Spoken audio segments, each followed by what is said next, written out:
I am Joyce Jacobson, the president of Hobart and Wayne Smith Colleges, and I'm delighted that we're able to gather today in a variety of ways to celebrate Dr. Elizabeth Blackwell's 200th birthday and the legacy she left to the colleges and the world at large. I said when I first came to Hobart and Wayne Smith Colleges how important Elizabeth Blackwell had been to me. I think like many young children, reading the story of her life was very inspiring, but I certainly learned a lot more, which was not in the children's versions of Elizabeth Blackwell's biography, by reading the new book out. And so I think I would recommend to all of you, I read the book and have been recommending it to everybody else around, and I think you'll understand why. So not only is it a wonderful story for us personally at the colleges, but it is a really great narrative overall of somebody who overcame many obstacles and triumphed in a way that is also leads some lessons about what happened following that. So anyway, I won't ruin the story. So we are now going to hear from two remarkable women. So speaking about another remarkable woman, but they are also remarkable as well. So allow me to introduce them. Historian and author Janice Nimura is here with us, and I had the pleasure of meeting her last year when she came up to do research in Geneva, which was wonderful. And her critically acclaimed new book on the Blackwell sisters has received extensive praise from the New York Times, the Wall Street Journal, and the New Yorker, among many other publications. And she's been interviewed by a number of media outlets, including NPR's Fresh Air. Janice received a Public Scholar Award from the National Endowment for the Humanities in support of her work on the Doctors Blackwell. Her previous book, Daughters of the Samurai, A Journey from East to West and Back, was a New York Times notable book in 2015. Janice majored in English at Yale, worked in publishing, moved to Japan with her Tokyo-born husband, and completed an MA in East Asian Studies at Columbia upon their return to her native New York. She grew into an understanding that history is made of stories and fell in love with archival treasure hunting, especially when it led to the forgotten lives of border-crossing 19th century women. Her first book grew out of her personal interest in the earliest encounters between Japan and the United States. In her latest project, she circles back to her first interest in medicine in the context of her work in women's history. Professor Betty Bayer is an expert on the intersections of women's history, psychology, science, religion, and spirituality. She has explored the abolitionist and women's rights movements and their common history in central New York. Recognized for her outstanding teaching, Professor Bayer received the college's Distinguished Faculty Teaching Award and also the Community Service Award. She's served as chair of the Women's Studies program for over a decade, directed the Fisher Center for the Study of Women and Men for over 8 years, and was a co-founder in the 1990s of what was then called LGBT Studies. A former senior fellow at the Martin Marty Center for the Study of Religion at the University of Chicago, Bayer earned her PhD, MA, and BA in psychology from Carleton University, Ottawa, Canada. And with that, I will turn this over to Professor Bayer. Thank you so much, President Jacobson. And yes, I recall you mentioning when you first visited us how influential the book had been in your early years, the story of Elizabeth Blackwell. And I want to welcome you, Janice, to this digital, virtual, historical site, the place where we like to think all roads lead, or where some things get shaken up and begin. Geneva, the town, and Hobart William Smith, the institution today, that was, of course, known in Elizabeth Blackwell's time as Geneva Medical Academy.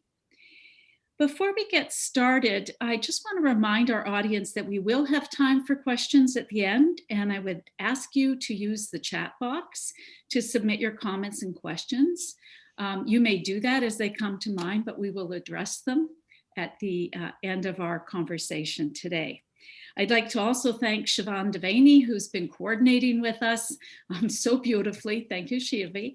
And she will be helping with the question and answer period as well.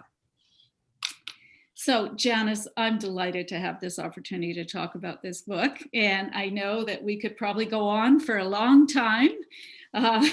Enjoying. We know we could. We've done it before. We've done it before, Janice. And your new book, The Doctors Blackwell, I want to say congratulations. As an author, you must be feeling pleased. And what timing on your part, publishing the book coincident with the 200th birthday celebrations of Elizabeth Blackwell on the heels of the centennial of the 19th Amendment towards women's suffrage. and also just before 2021 celebrations kick off of Women's History Month. Your book is wide-ranging, spanning nearly a century of Blackwell life, crossing at least 5 countries, back across the pond again and again, and has tucked away between its covers centuries of women's history being played out in the everyday worlds and lives of Elizabeth and Emily Blackwell. You dip into medical history, especially at the time of the professionalization and institutionalization of the medical sciences. Your book is receiving loads of attention and appreciation across the nation, on radio, podcasts, in print, on air. And last I looked, it's holding 11th place on the New York Times bestseller nonfiction list. Has a wide audience of reviewers heralding it. And some are saying, and I quote, reads like a novel, enormously affecting and enthralling. Welcome. Let's get to our conversation. As the author, I was thinking about these responses to your book and its place on the bestseller list. And I was like, what do you think it is? What's in this story of the Doctors Blackwell that draws readers and reviewers to it in the way that they are? Yeah, well, first of all, just thank you to everyone, to President Jacobson and to you and to Chevy for having me in this context today. It's really meaningful to be celebrating the 200th birthday here, although I wish here could really be here and not my room. Thank you really for having me. As for why it's hitting this moment, I didn't plan it. We really got lucky that this book is appearing not just with all of these convergent anniversaries, but also in a moment where we've all spent a lot of time this year thinking about health and about border crossing women, thanks to our new vice president and all of the cabinet members who are following her into place. I think there's that. And then there's also just, I keep thinking about this moment where everybody's talking about cancel culture and wringing their hands about how we think about people and their flaws. I think it's a really wonderful moment to contemplate a woman who changed the world and who was imperfect and held views that maybe are a little dissonant with what we as proud feminists in 2021 hold. I think it's really important and an important exercise to practice that admiration and that honest appraisal at the same time.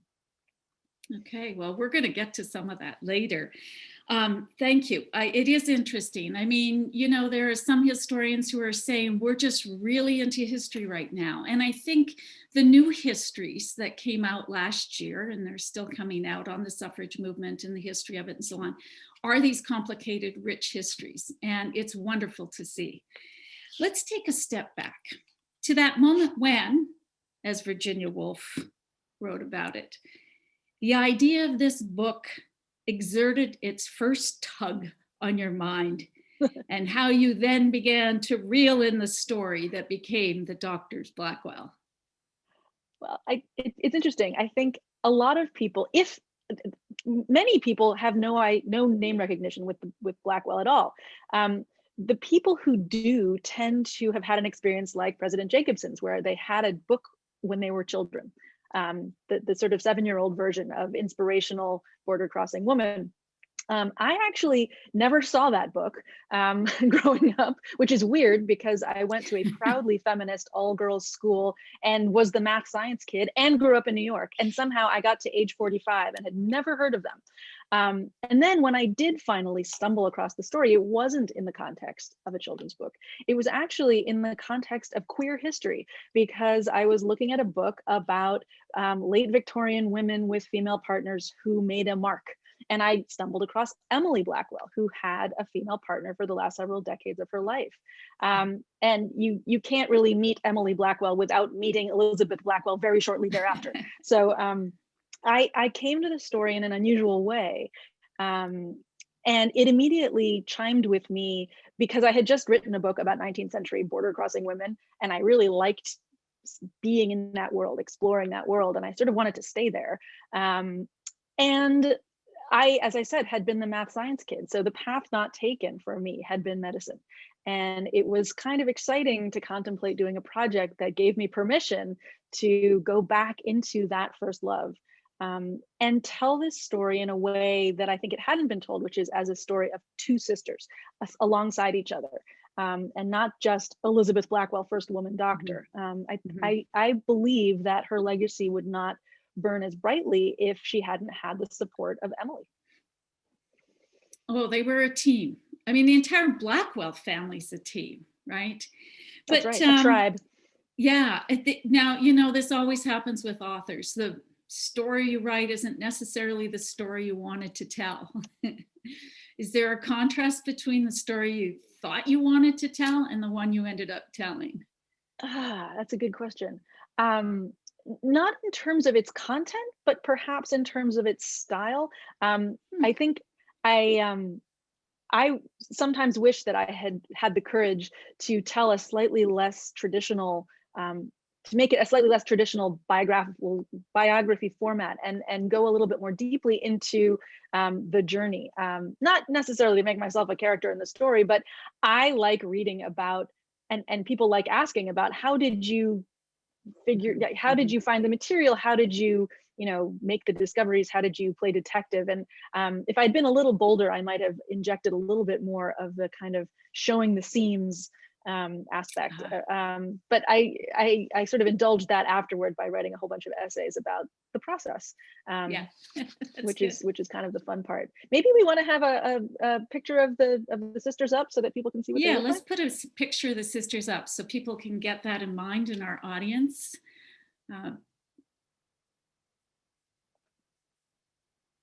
There we go. All right.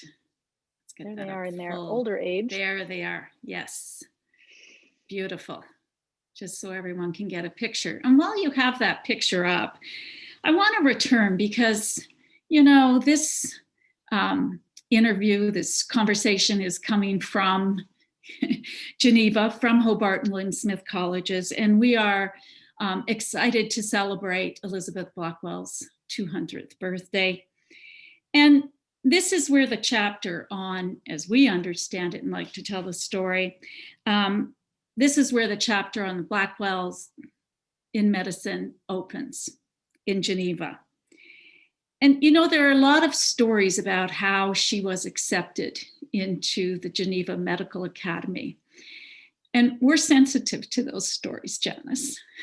And I'm just curious about, as you read through those, what you made of the story about that Geneva period, both about Geneva, because there are differing stories, and also about her entrance to the medical academy. Yeah, well, it's very telling. If you look at Elizabeth's memoir, which was written in the 1890s, 50 years after her huge achievement, it's called Pioneer Work in Opening the Medical Profession to Women, which is a very boring title for a very exciting book.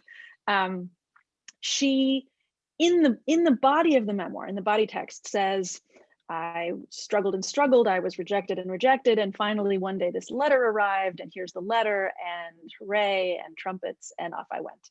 And in the appendix at the back of the memoir, in the first edition, so this was not something that she did later, she adds a story told in a different voice, told in the voice of Stephen Smith, who was one of her classmates, who went on to be a very prominent physician in New York later on. And she lets that story be part of the memoir. And that story is that when Elizabeth was writing to med schools asking to be admitted, when her letter reached Geneva College, it was enclosed with a letter from her current mentor in Philadelphia, a prominent physician she was studying with, saying, this is an impressive young woman, you should really consider letting her come. And the faculty at Geneva College received this and were uncertain what to do with it, whether to, the Philadelphia physician was someone they didn't necessarily want to insult by rejecting, but they really weren't sure they wanted a woman in the medical school because that was outrageous. So they punted the question to the students and said, here's this question, what do you all think? If any of you think this is a bad idea, we won't do it. And I think the assumption was someone's going to think it's a bad idea and then we'll be off the hook. The students thought it was, uproariously funny, and saw it as an opportunity to, see what happened. So they had a meeting and made sure that it was unanimous that they would invite the woman to come, and then they forgot about it. They thought that was probably, somebody's idea of a prank to play on us. And then she walked into the room 3 weeks later and they realized it wasn't a prank at all. I'm very fascinated by the fact that Elizabeth includes that story in her memoir. So to me, that deepens her as a human, because clearly, although she had a very healthy ego and a very, strong sense of her own importance as a world changer, she had enough of a sense of humor about herself to include what really happened, and to acknowledge that was part of the story, and that really humanized her for me. It's also a good story. It's a good story, right? And also, there are the versions where some are told, I've read one from 1947, that the professors thought this was a way if the students could vote, that they could just move forward with it, and have less resistance from the students when she arrived. I don't know. There's so many different versions, right? And that's what makes it so interesting. But less attention is paid, I think, and your book does do justice to this, to her relationships with professors from the medical academy and some of the students after. And I think that speaks to the story, where it wasn't just the whispering campaigns or the other things, right? Right. That went away very quickly. I think there was a little bit of side eye at the beginning, and then that was over. And then it was very clear that she was an impressive student of the field, and I think her classmates quickly realized that they could probably do better in the curriculum if they sat next to her. So there was very quickly this sort of elder sister attitude that they paid to her. This sort of she was a little older, I think, than most of them, and I think they quickly came to realize that she had a lot to teach them as well. And there was a lot of respect from the students and from the professors, who, as you say, at least with Charles Lee, she maintained a relationship with for years after Absolutely. Leaving. So there was a lot of mutual respect. Traditions. Yes. And just in the hour before this, Ted Obb and Julia Hoyle were taking us on a tour of Elizabeth Blackwell's sites within about wonderful. a 2-block radius. Yes, it was absolutely wonderful. And there's a lot of snow here today. And so I couldn't help thinking, as I've been out shoveling, she made her way in those long skirts. Like, it may have been 3 minutes, but in these winters, there was a lot that she withstood. There's a quote in your book from Elizabeth Blackwell on page 13. And it's a Blackwell quote that has resonated for me since I first read it decades ago, and I know it has for others. And I'm wondering if you could read us that quote. Do you happen to have your copy handy? Right here. Page 13. Page 13, huh? Yeah, Okay. The second full paragraph. If literature and philosophy, that one? Yeah, right after that. Yeah. If literature and philosophy were closed to her, what paths were open? How I do long for some end to act for, she wrote, to go on every day in just the same jog-trot manner without any object is very wearisome.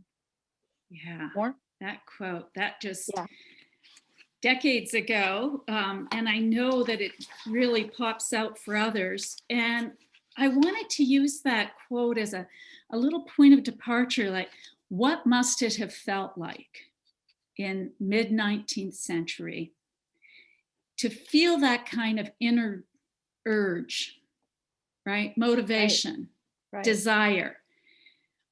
In a world where doors were not just being closed, because this is a pivotal moment when the medical profession is changing and the sciences are changing. So we're getting new doors installed and opening and closing, And here we have a young woman, beyond studious, curious, smart from a very young age, wishing the world for women were otherwise and setting out on this odyssey. And I'm just wondering, there's this tension, right? We see this intelligent young woman, and we have to grapple with what it must be at a moment when women were not seen. Right. As right. about Well, it's their interesting. minds. You that the rest of that paragraph, if I can go on. Yeah.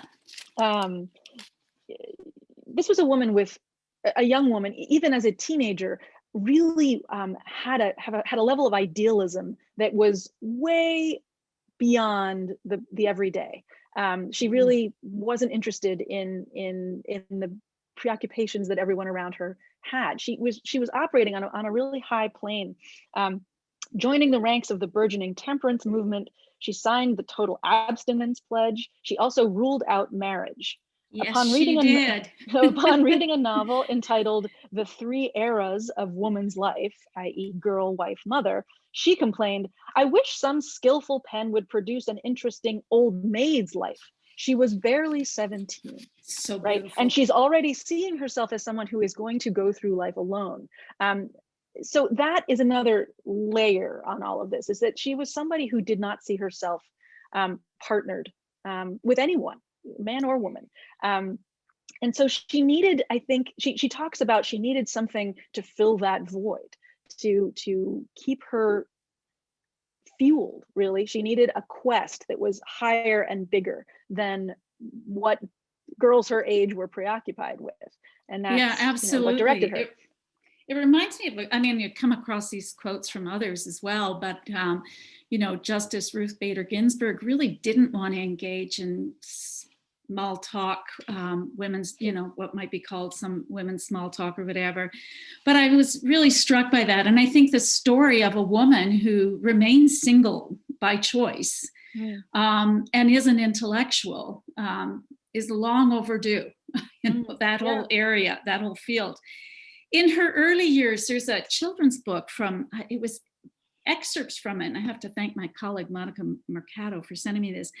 In the 1970 journal Women, a Journal of Liberation, Leah Lurie Hain, the author, and it has some illustrations with it, recounts part one of this children's story of Elizabeth Blackwell and her father, Samuel Blackwell, that he was instrumental in introducing and, in fact, being very firm about that his sons and daughters would have equal education.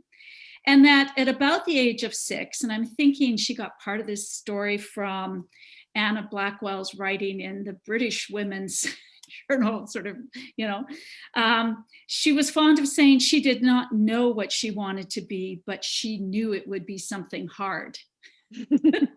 Right. And so I think you capture something of that exacting attitude in your book, her unbounded curiosity, her intelligence, her fortitude, her determination. And I'm wondering if we might put the slide up from her notebooks, because did you see any sense of that exacting attitude in her notes from the medical academy? Here we go. No, it's coming. So these are diagrams that she drew on the left, the system of the arteries, and on the right, the uterus. You do get the sense that she's studying medicine the way she studies everything, which is to fuel her mind, not necessarily in order to take care of other people. She came at medicine as an intellectual, not as a healer, not as somebody who was particularly drawn to other humans. She liked the intellectual challenge of it. So you can see from these gorgeous diagrams that she is, enthralled by the pursuit, the adding to the knowledge that she has. Her written notes are interesting because they're oddly they are occasionally sort of skeptical. Even as a student, she is wary of, these are the last moments of what's known as heroic medicine, which looks a lot like the medicine of antiquity, based on the 4 humors being out of balance and causing ill health. Doctors really didn't know what they were doing. They just tried stuff until you got better or you died. And trying stuff was mostly a matter of trying to get stuff out of your body, like blood or pus or urine or vomit, or, you know, it was a brutal kind of practice that almost never did much good. And you can see her taking notes, understanding that she needs to really master this material in order to win the respect of the establishment, but at the same time being kind of skeptical of the material, that you know, maybe some of this doesn't make a whole lot of sense, and if I got sick, boy, they wouldn't try any of this stuff on me. I would just trust to fresh air and cold water and be done with it, right? So it's interesting. It is fascinating. It's just absolutely fascinating. And there's so many parts, and I'm just trying to keep an eye on the time here before we open for questions. So let me skip forward. I did want to talk about the family and correspondence, but if members of the audience pick up your book, they'll be able to tune into that. One of the things, as we're talking about this, almost this sense of tensions in her life, wanting to carve out a path. I know in 1947, Malcolm Sanders Johnson wrote that even as she reflects on her life and sort of says, oh, you know, if I'd have met the right man, I might have considered marrying. But he said, you know, I think she offered a lot of these reflections just to reassure everyone that she was a normal woman, you know. And but here we have for women in this moment, this tension between, and a way to enter the professions, upholding moral reform, right? Because it couldn't just, I mean, this is the moral mother sort of argument that she advances a lot. It was used a lot by suffrage activists as well. And also then you have the scientific profession getting reshaped, right? And so she wants to bring these two things together, this larger purpose, and also to make sure that women will have a very, not just standard education in the medical sciences, but one that's stellar, sound, forward-looking. She says to women in her addresses, do challenge authority, do not follow what practice is there, chart your own path, figure it out. And she also thinks about how to get women into these colleges, right? So she's not fully self-centered. And it made me think about how she was constantly bringing up the idea of succession in the same way that Maria Mitchell, when she was granted that international award, the first woman, and into the Academy of the Sciences in around 1848 as well. And she was like, I'm not thinking about being the first woman. I'm worried I'll be the last. And that these women were thinking about succession, maybe in a way that we don't always think about it today. Well, if you want to talk about that. Yeah, I mean, that is part of why I really wanted this to be a story of sisters, both of them, because I think, you know, Elizabeth Blackwell's extraordinary accomplishment was to be the first, to have this idea of doing something that no one had done, and then to do it. And then bringing her sister Emily along, her sister who was a much better sort of team builder and collaborator, and much more interested in the kind of everyday challenge of running a hospital or being a doctor, rather than the, you know, kind of spearheading an ideological movement. The combination of them was what I think ensured that it wasn't just Elizabeth Blackwell, first woman doctor, but Elizabeth and Emily Blackwell, first of legions. You know, that the collaboration that they were able to have in the institutions they built are what made sure that this was not a one-off thing. Yeah, I'm just trying. That was a very multi-layered question you had there. Well, it is, because it really is about so many histories, and not more recent ones. We're celebrating kind of the first this or that, right? But here we have one that's really about almost what we would say is succession planning. You know, I'm not opening the door just for myself to become a wonderful physician.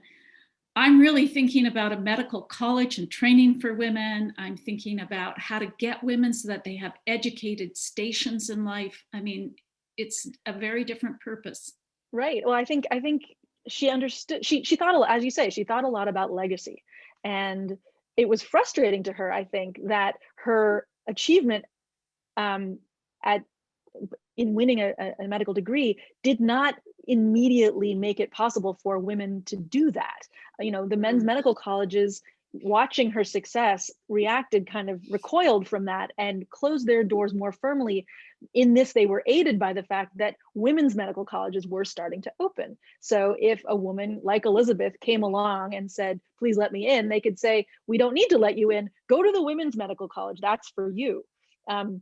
The women's medical colleges that were opening were not as rigorous as the men's, and that bothered Elizabeth and Emily Blackwell to the point where they changed their minds about you know, single sex medical education and opened their own medical college with the understanding that it was going to be even more rigorous than the men's colleges that they had attended. So they sort of did this leapfrog thing where their goal was to, okay, if we're trying to bring women into medicine, we need to create a pathway for them to accomplish that.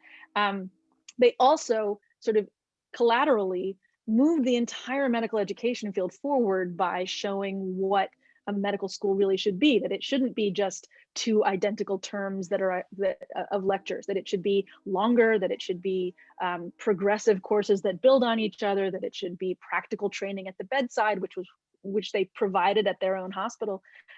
So yeah, you know, I think their goals kind of grew and snowballed, and beyond where even they had started. They wanted to make a point, but they ended up, you know, changing a whole field.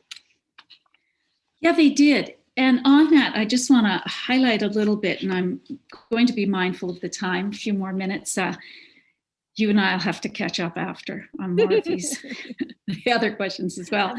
That she keeps a focus, yes, on women and education, the medical sciences, and this rigorous curriculum. And also she adds the area of hygiene. So we have someone who's introducing another field to the area. And if she didn't coin the phrase medical sociology, she certainly was an early writer in that. As of 1902, her collection of essays on medical sociology. And Emily, as a surgeon and administrator, brings all of this together, you know, to its full possibility. And I think about that, and I sort of think, you know, there are so many parts to this story that, well, you could be digging into more. I'm sure you felt that along the way and had to make a lot of choices. But they also use the media really well. And I'm thinking of Alison Lang, historian Alison Lang's work on how women in the 19th century became very savvy in how they use the media. And we see this with Elizabeth Blackwell. We see it with Emily and Anna. Even, I think, near the end of your book, she takes out something in one of the New York newspapers. Let me find the page. I'll ask you to read it. Yes, page 208, second full paragraph. Okay. So this is Elizabeth writing in the popular press. Elizabeth was increasingly unafraid to declare that America wronged its accomplished women. When a woman has won herself an honorable position in any unusual line of life, she wrote in the Philadelphia press, she is still excluded from the companionship and privileges of the class to which she should belong because her course is unusual. Her hard work had won her admirers, but she was still mostly unwelcome in the drawing rooms of the prominent people who could help her the most, people whose approval she craved more than she would admit. Stop the sneer at any effort because it is unusual, she wrote with unguarded frustration. Let us learn to regard women as human beings as well as women. She was weary of the gossips who wondered whether female doctors dressed like ordinary women or cut their hair short like men. Yeah. Concern that continues today, right? Right.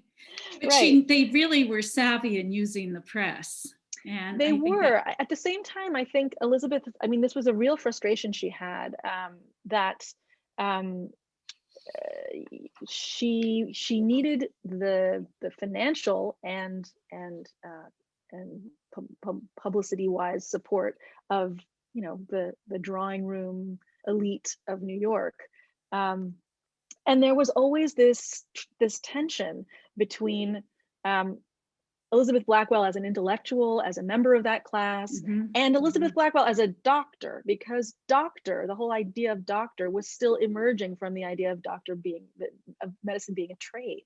And so there's a class tension there about, okay, if you're a doctor and you're prescribing medicine and treating patients, are you at my social level as well? And so there's tension there that Yes. she wrestles with, where she gets frustrated because the kind of social recognition that, say, a Florence Nightingale had Mhm. globally wasn't forthcoming because she had done something that was harder for people to swallow. Yeah, Florence yeah. Nightingale stayed within nursing. You could talk about nursing in polite company over dinner and no one would raise an eyebrow, but with talking about a woman who was a doctor, that was still hard. Yeah, yeah, you certainly get that sense. And you also get the sense, I mean, she belonged to these intellectual circles. And one of the things before we move to questions, I just have to bring it back to, I just have to. The quote I'm going to use comes from Mary Wright, the British Bristol branch of the Historical Association, the University of Bristol. And I quote, "She stirred controversy when she tried to publish her manual of sex education for parents. Several publishers rejected it as too explicit, and the shocked wife of one burned the proofs. When it was eventually printed, it went out into 8 editions. Elizabeth dryly said of her writings, quote, 'I think they belong in the year 1998 of the future.'" And interestingly, a scholar recently published a piece and said, "Oh my gosh, we should be teaching Elizabeth Blackwell's writing on the female body, the anatomy and physiology, the question of sex, in the late 20th century," because she said, one of the things that she did, of course, she's not saying she had the exact correct model and so on, but she upended the use of the male body as the norm Hmm. on which models would be built. And so I want to bring us around to that, because today, in so many writings that are coming out, the book Invisible Women, Data Feminism, and so on and so forth, we see in the studies in medicine, just released recently, where even the mice continue to be male, the model, and that the arguments don't hold for that norming of the body on that. So I just wanted to come back to this at the end and sort of say, as you were going through this material, was she a woman whose writings probably would have fit with 1998? Or was she really pushing in a way? And just to imagine that, I mean, going through one door is one thing, then designing parts of the field, then taking another step, then pushing at the same door again, Emily 3 times, right, or 4. Just thinking about that, and at the same time, kind of thinking her way through the female body in a way that hadn't been done. Yeah, I mean, I think that is why Elizabeth Blackwell is interesting, is that there were these ways in which she was way ahead of her time, really seeing deeply into what it was going to take for women to claim their own power and independence. I mean, what more basic than understanding your own plumbing? Um, um, at the same time, she was also a product of like, she liked to say that she was too progressive for the conservatives and too conservative for the progressives. Yes. There is still that feeling of her today, because you read her on, say, birth control, which she disagreed with, although she absolutely recognized that family planning was important, that a family could become too big for health, that you should limit the number of pregnancies for optimum health. Her idea of how to do that was absolutely disconnected from reality, because she said, Absolutely. okay, wives, all you need to do to limit your family size is tell your husband when it's okay to have sex and when it isn't. Now that's not practical, not something that you could implement in your life. But then again, she didn't have a husband. She had never faced an unwanted pregnancy. This was abstract for her. So, and she was extremely rational and extremely high-minded. So in her mind, of course, a husband would see sense and agree that, yes, this would probably not be a good night, honey. That wasn't anything her readers could do anything useful with. So there's this funny certain moments where her high ideology and reality don't really meet. At the same time, in order to make change, you have to kind of aim higher than where you want to land. And I think that's a lot of how she served her goal, was by sort of aiming so high that people could follow her and get to a better place, even if it wasn't quite the place that she was aiming for. Yeah, I think that's really nicely put. So let me just move us to questions a little bit. I'd really like to continue this conversation because I do think it's wonderful to have these pictures of more complicated, contested types of leaders. They inform us in more ways. There's so many different tactics she uses. But here we are. And it was a couple of years ago where you and I met. And we were recognizing in that moment, at least I was, that public sculptures, and there's a global movement now, statues for equality, because in cities, fewer sculptures, well, less than 3% in some cities of sculptures are of women. Very few buildings have commemorative plaques on them for women inventors or scientists. Streetways, names of towns and cities and so on just haven't been happening. And so I know that you say the story is more than a plaque could ever be, but could a plaque spark curiosity about what we yet have to learn? And if that's the case, what stories do you think there are yet to tell about the Blackwells? Oh gosh. I mean, I think it's true that I say history doesn't fit on a plaque, but plaques have their purpose, because without plaques, no one goes in search of the stories. Whenever you do the research like this and put a story out into the world, you hope that somebody is going to come back to you and say, I have this stack of letters that no one's ever seen. let you look at them.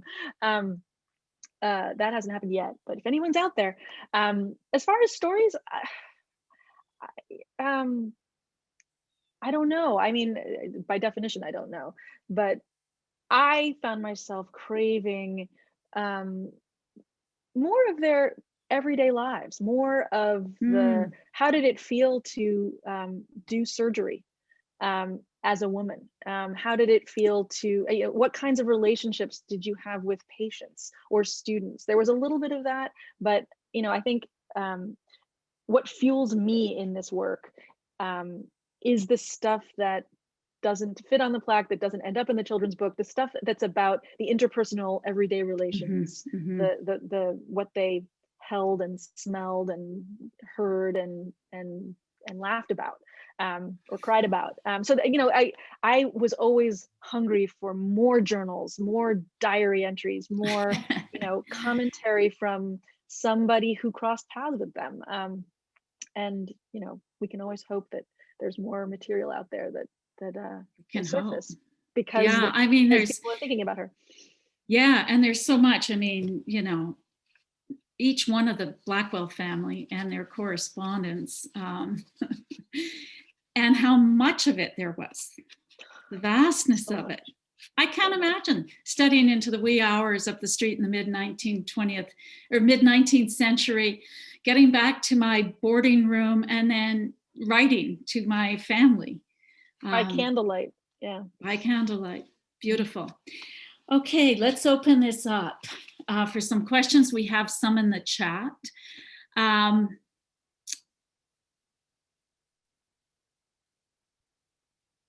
I'm just looking. Okay, let me just see. There's some about Geneva. I think you can answer this and give a little background.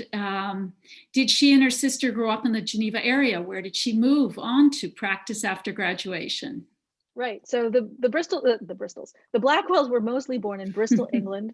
They came to this country in 1832 to New York at first, and then all the way out to Cincinnati, where the family stayed for the next couple of decades. Elizabeth came to Geneva just for school. She had never been in that area earlier than that, and she remained there just for those 2 terms of medical school. And then she went on to further study in Paris and London, and then settled in New York. Emily grew up in Cincinnati, went to medical school first in Chicago, and then after 1 term, they asked her, please don't come back. We really can't handle having a woman around. And she finished up in Cleveland at what is now Case Western. And then she too went to Europe, to Edinburgh and Paris and London, and came back to join Elizabeth in New York, where they together founded the New York Infirmary for Indigent Women and Children. Okay. We actually have someone on with us from Bristol. Yay. And asking Janice, could you say something about any tensions between the sisters? And Sure. Welcome, Bristol. Yes, hooray, Bristol. Yeah. I mean, I'm an only child, so the sisterhood aspect of this was fascinating to me because, you know, grass is always greener, but watching the sisters and all of the Blackwell siblings interact, sometimes I realized maybe it was okay not to have any. Emily and Elizabeth had a different approach to medicine in the end. Emily, even though it wasn't her idea, took to it more naturally. She was more of a natural scientist. She loved the science of it. And she was, although also a little low on empathy, was a little bit more at ease with other people. So when it came to working with patients, I think that was a little bit more of her comfort zone. Elizabeth, partly because in the course of her training in Europe, she lost one eye to an infection, was never a surgeon, and directed her career more and more toward the ideas of public health and prevention, education, writing, lecturing. Emily stayed very much in the practitioner zone. She was a surgeon and an obstetrician and a medical professor. And they differed in that regard a little bit. There's a natural tension just of big sister, little sister. Elizabeth Blackwell was always first woman doctor, and Emily was never going to be that, no matter what kind of a fabulous practitioner she was. And it got to her after a while, and I think there was some relief when in 1870, having founded the Women's Medical College, Elizabeth left and went back to England for good. Leaving Emily in sole charge of these institutions, which she ran with extreme competence for 40 years. So yeah, I think there was administrator. I think there was a mutual recognition that the world was big enough for both of them, but maybe they needed to not be in the same city, and that was a happier setup in the end. And it is, as you say, a fascinating story of sisters. There's also the story of Emily and the woman, her woman companion she lived with for decades, Elizabeth Cushing's, which I'm sure there's lots more that could be written. I want to get to this other question because I think and there's a couple here. I'm sorry I've not read your book. I don't know the answer. Elizabeth Blackwell was lucky in that she had resources and support from her father. Can you tell me if Dr. Blackwell was interested in lifting up women who were not intellectuals, but were lower class and destined to poverty? All right, that's an interesting question. And let me just debunk one part of it. She had no resources from her father. Her father died with $20 and 9 children. And very quickly, the 3 eldest Blackwells, who were 3 girls, had to leap into teaching positions in order to rescue the family from penury. The Blackwells, from that moment on, had a real almost not an obsession, but a serious preoccupation with their finances because they were always precarious. Elizabeth and Emily had to earn money through teaching to pay for medical school, and then later their brothers helped them until they were more securely launched. So Elizabeth had a little bit of a fraught attitude toward class, because I think she was always at pains to make sure that the world recognized that even though she didn't have a lot of money, she was not a working class person, that she was a genteel intellectual. That's how she saw herself, and she did not want to be underestimated. She really felt that her life was an example to all women, but she wasn't really interested in spending significant time with women who were not at her level. She had not the greatest things to say about, say, nurses. She thought of women in layers, and I think at one point she described in a letter to Emily that she thought of women as there being sort of an exceptional eighth, and she and Emily were among that exceptional eighth, and it was the job of that exceptional eighth of women to raise up the other 7/8. It was a sentiment that was echoed very much later in the Black rights movement. You know, the talented 10th, that same idea. So I think she was very interested in lifting up other women who were not intellectuals, as you say, who were in lower class. But she, at the same time, kept her distance. She was very interested in, you know, when she got back to England and was fighting against the Contagious Diseases Acts that were harsh toward prostitutes. She wanted to fight against that and help raise women out of that kind of degradation. At the same time, it was an abstraction. It was in the same way that she approached abolitionism. She was a passionate, ardent abolitionist, but didn't have a tremendous amount of experience among Black people. Everything she did, she was operating on a very high ideological plane that maybe wasn't quite as rooted in real experience. Then again, I think that could be said of many of us today who have big, high-minded ideals and not a lot of practical experience in what we're talking about. So it's complicated, as everything is. But I do remember that in response to that question, there was a part where she addressed the women and said that there's women who couldn't afford to attend medical college should be admitted, and there should be funding to support them. Right, and of course, the treatment was also for poor women. So as you say, it's this complicated picture. She was a meritocrat, if you can say that. You know, if you were talented and wanted to work hard, she was all for you. But she, that's true. She didn't, she didn't, her sort of default attitude toward women was not all that many of them are tremendously talented and disciplined. So there's a tension there. She, you know, if the ones that were, she would really get behind, but she didn't really have that sense that anybody given the opportunity could be that kind of a star. It's a funny and very modern kind of attitude. Yep. Oh my gosh. There's also in the Q&A things, there's a lot of questions. I'm sorry, we're not going to be able to get to all of them. I wish we had more time. I really do need to bring this together a little bit before we sign off. I know people are anticipating a wrap up by 1 p.m. I have a little feminist Proust questionnaire for you. Let's just play for a few minutes to wrap up. Let's bring this together and just think about you as the writer. Your favorite writing space? Tick tock. Anywhere where there isn't anyone else. Place where you would never write. Oh, a place where I would never write. Gosh, the bathroom. Best beverage for writing. Best beverage.